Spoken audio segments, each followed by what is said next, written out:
ഓം ശാന്തി. ഇപ്പോൾ നമ്മളെല്ലാവരും സത്യുഗത്തിൻ്റെ പ്രഭാതത്തിൽ എത്തിയിരിക്കുകയാണ്.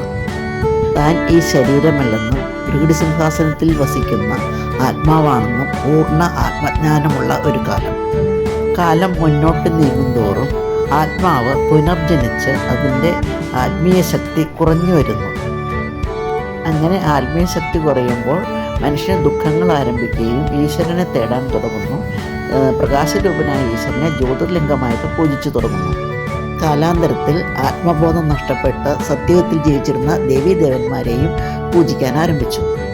കാമക്രോധാദികൾപ്പെട്ടുഴലിയ മനുഷ്യന് അക്രമവും അനീതിയും വർദ്ധിച്ചപ്പോൾ ശിവഭഗവാൻ വന്ന് ഭഗവത്ഗീത ഉപദേശിച്ചു. ഇപ്പോൾ കാലചക്രം സത്യത്രേതായുഗങ്ങളും കഴിഞ്ഞ് ദ്വാപരവും കഴിഞ്ഞ് കലിയുഗം എത്തിയിരുന്നു. ആത്മജ്ഞാനത്തോടൊപ്പം രാജയോഗവും പഠിപ്പിച്ച് മനുഷ്യനെ ആത്മബോധത്തിലേക്ക് തിരിച്ചു കൊണ്ടുവന്നു. കൽപ്പാൽപ്പം നടക്കുന്ന മനുഷ്യനെ കുംഭകർണ സേവയിൽ നിന്നും അജ്ഞാന അന്ധകാരത്തിൽ നിന്നും ഉണർത്തുന്ന ആ എപ്പിസോഡ് ഇപ്പോൾ നടന്നുകൊണ്ടിരിക്കുകയാണ്. വരും, നമുക്ക് ജ്ഞാനവും രാജയോഗവും പഠിച്ച് ആത്മജ്ഞാനം നേടി സത്യുഗത്തിന് അധികാരിയാവാം. ഓം ശാന്തി.